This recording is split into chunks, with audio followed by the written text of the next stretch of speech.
The 1970s. Australia was a different country then. Not just different, unrecognisable.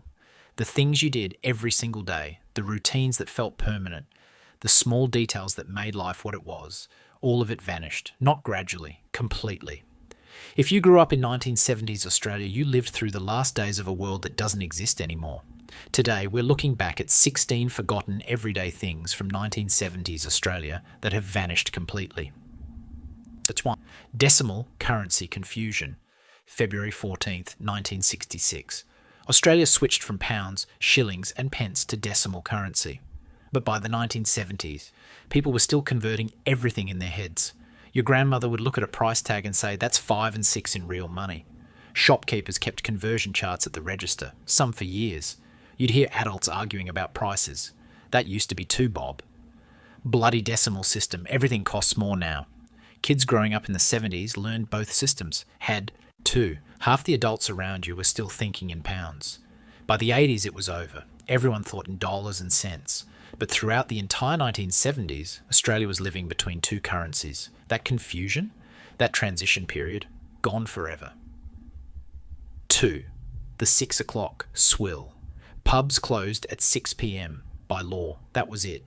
Men would flood out of work at 5 o'clock and sprint to the nearest pub. 1 hour, 60 minutes to drink as much as you could before they kicked you out. The pub would be absolutely packed, shoulder to shoulder, no seats, just blokes standing, drinking as fast as humanly possible. You'd order 3, 4 beers at once, line them up on the bar, scull them. By 10 to 6, everyone was smashed, properly drunk, stumbling out onto the street. The law changed in the 70s, different years in different states. Pubs could finally stay open later.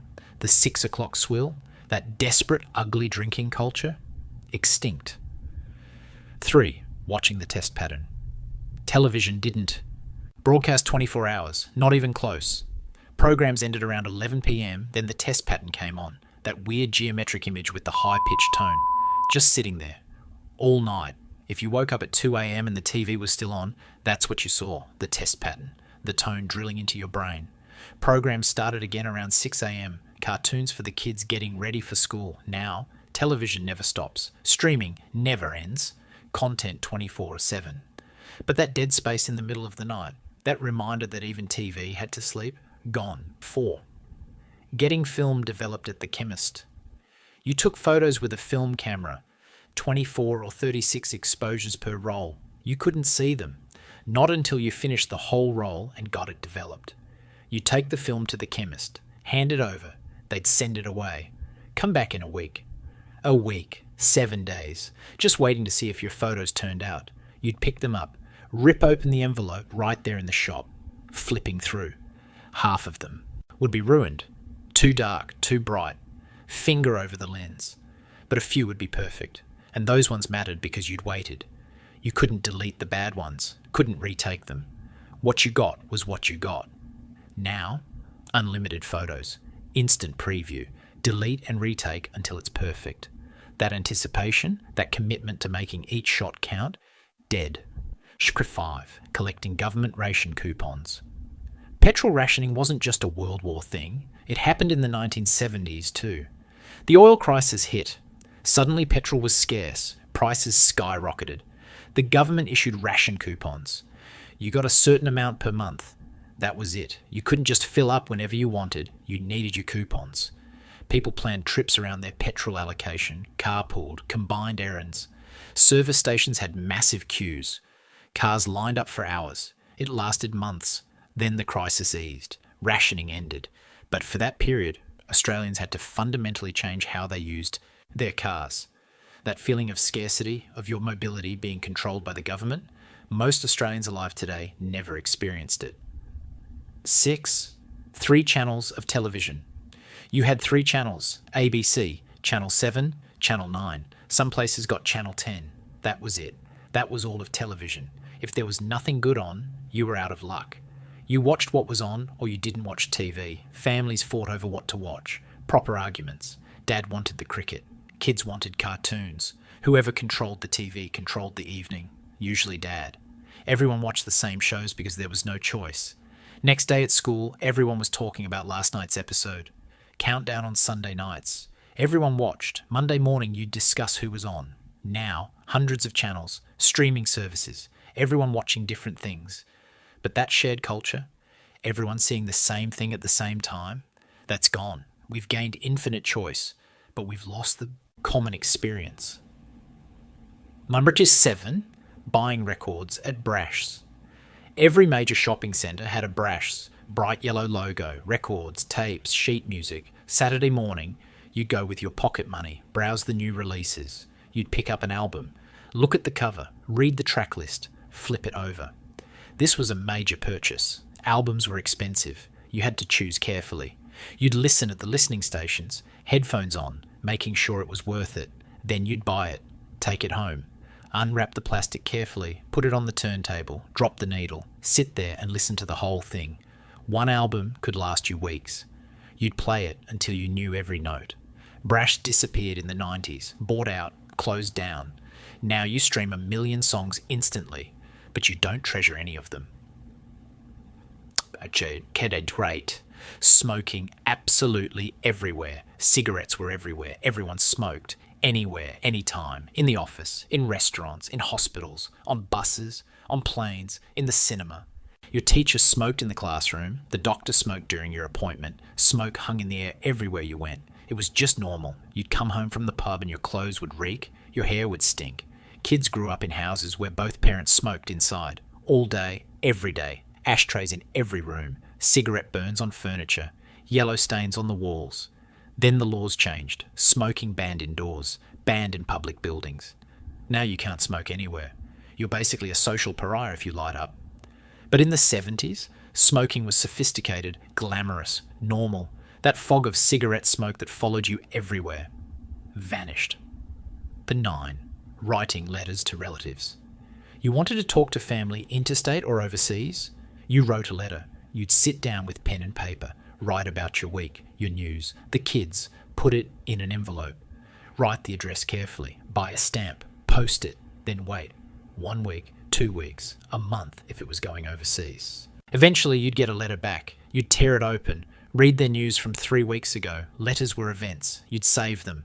Read them multiple times. People wrote properly, full sentences, thought about what they wanted to say. Gradually phones got cheaper. Long distance got affordable. Then email arrived. By the 90s, letter writing was dead. That permanence, that care, that tangible connection between people across distance, gone. 10, manual typewriters at work. Offices didn't have computers. They had typewriters, mechanical, manual. You'd bash away at the keys, each letter striking the paper with a satisfying clack. Make a mistake? You couldn't just delete it. You had to use correction fluid, white out, paint over it, wait for it to dry, retype, or you'd start again. Whole page in the bin, new piece of paper, start from scratch. Secretaries were valued specifically for their typing speed and accuracy. You'd hear the sound of typewriters all through the office, clacking. Constantly, the ding of the carriage return. Carbon paper for copies. You'd type one document and make 3 copies at once. Then computers. Word processing. Everything changed overnight. That sound of typewriters, that physical act of hammering out words. Ancient history. 11. TV guides as essential reading. Thursday, the new TV guide came out. You bought it religiously. Every program listed, every channel. Whole week mapped out.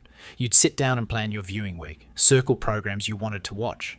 If there were 2 shows on at the same time, you had to choose. No recording, no catch-up. The TV guide sat on the coffee table. Everyone consulted it. What's on tonight? Big TV events got front page coverage. Everyone knew when the big shows were on. VCRs changed things. You could record one show while watching another, but you still needed the TV guide to know what was on. Now, electronic guides, streaming catalogues, everything's on demand. But that ritual of sitting down with the TV guide planning your week, dead. 12. Half-day closing on Wednesdays.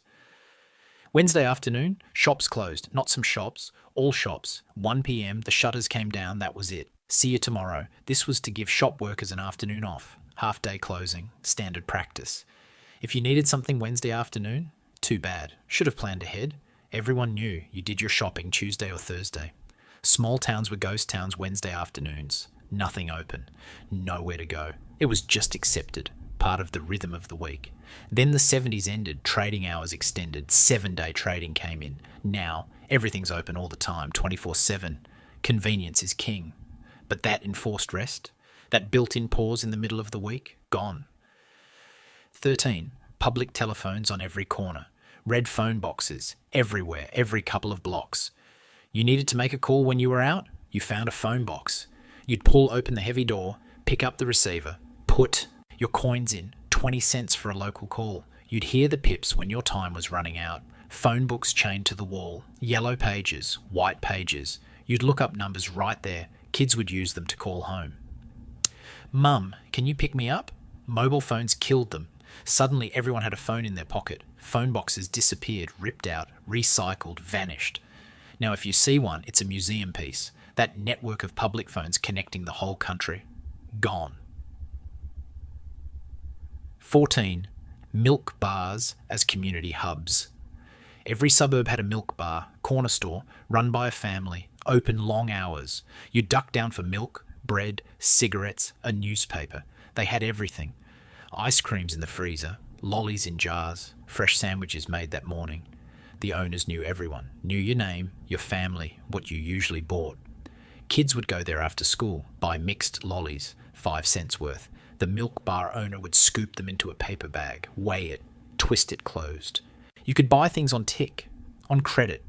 The owner would write it in a book. It was more than a shop. It was where neighbours ran into each other, chatted. Then 7-Eleven came, supermarkets expanded, milk bars couldn't compete. One by one they closed. The families sold up. Now, convenience stores, chain operations. No one knows your name. That sense of local community, extinct.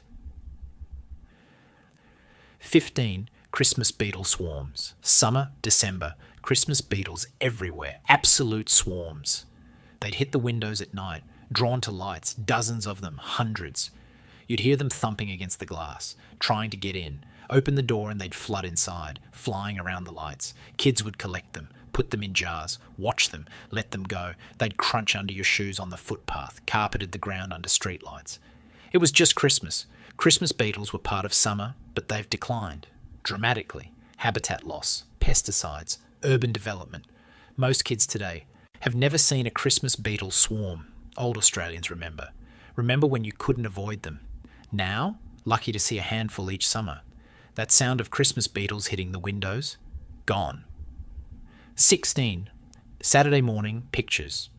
Every Saturday morning you'd walk to the local cinema for the Saturday morning pictures. Kids only, 6pence to get in. You'd pile in with every other kid in the neighbourhood. Absolutely packed. Hundreds of you. First, cartoons. Looney Tunes, Mickey Mouse. The whole cinema erupting.